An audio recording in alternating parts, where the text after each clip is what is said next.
So you're gonna make frozen ice cream, desserts, whatever you're into. There's a few things I want to tell you about. I can't show you the process. This is kind of loud, and you're just yelling over the machine. If it makes some noise, but this Cuisinart 2 quart isn't going to be 2 quarts. Just deal with that right away. If you buy something that's 3 or 4 quarts for a crock pot, let's say, or something like that, it might actually hold 4 quarts, but this is going to be stirring things up and whatever. You're not going to get 2 quarts out of it. Number one, all the recipes in here are pure gold. The bases and everything, just as they are, perfect. Second thing for making any frozen desserts, ice creams, something like that, is those rubber spatulas and even the cheap Dollar Tree ones with the bamboo handle, the rubber silicone. Grab out a couple of those. They're going to be perfect. Do you have tasting spoons? Grab a few tasting spoons. There are recipes with or without eggs. So if you're worried about that, that's the first thing to address too. With the utensils, instant read thermometer might be $5 or $6 on Amazon. If you don't already have one, buy one before you start making the custards or anything with eggs in it. You're going to temper the eggs. You're going to make a custard, like, be safe. You're going to get it up to 170 degrees or whatever. It's going to get thick on the back of the spoon. That's one of the things you're going to need. The third thing you're going to need is any sort of containers. You're going to need those ready, clean, dried, ready to hold ice cream. It's going to take a while to get it to freeze. So, like, let's say you make a custard, or you do like I do and you make a chocolate ice cream or something. You're going to add in some cocoa. You're going to add in some chocolate. You're going to put it on the stove. You're not going to boil it, but you're going to kind of warm it up and melt it all together, get it to work together. And I use just the vanilla base, and then I add a few tablespoons of cocoa and a few ounces of dark chocolate, and I melt that together with my vanilla, and just follow the recipe. But I add my flavorings and then I heat it up. You don't have to do any of that, but if you use these recipes and make them your own, cool it back down. You'll use a water bath. That bowl you transfer your mixture into, you'll have a water bath underneath. And that's how I do it to get it room temperature again fast. Pour it into this. This will be moving. The lid has a hole on top. You pour it directly in there. Those containers you need, because that once it gets freezing and it's at the consistency you want, you're going to have to work fast to get it out of this bowl. So those containers and those extra rubber spatulas you're going to use right away to get all that product into your food prep containers, your cake pan, whatever you have to freeze your ice cream in. That needs to happen really fast. And then number 4, with that fast process, if you're adding flavors, and I say flavors, what I mean is, we'll say ice cream enhancers, snack bits or something. You're putting pistachios in my chocolate base of ice cream.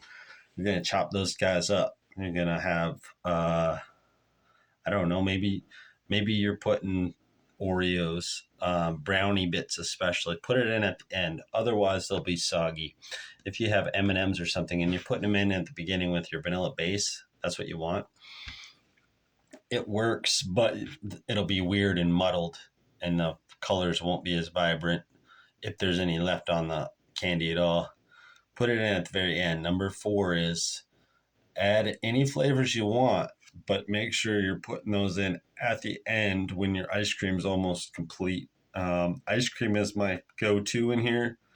Same goes for custards and sorbets, sherbets, whatever you want to say. It's a sherbet, but if you're using, let's say, a lemon and berry, it's not vital that you have chopped bits of berries going in the sherbet at the beginning of the mixture.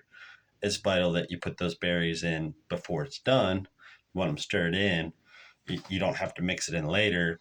Transfer it immediately. That would be number 4, is get all those ingredients in that don't need to be in at the beginning, at the very end. The ones you don't want beat up or that have a color pop or something, a texture that you need.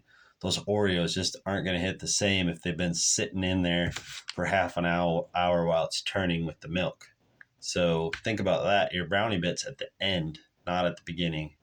All that stuff goes in at the end, and it doesn't matter what you use because you already almost have an ice cream. As long as you're not putting like a cup of strawberry syrup in, it'll work.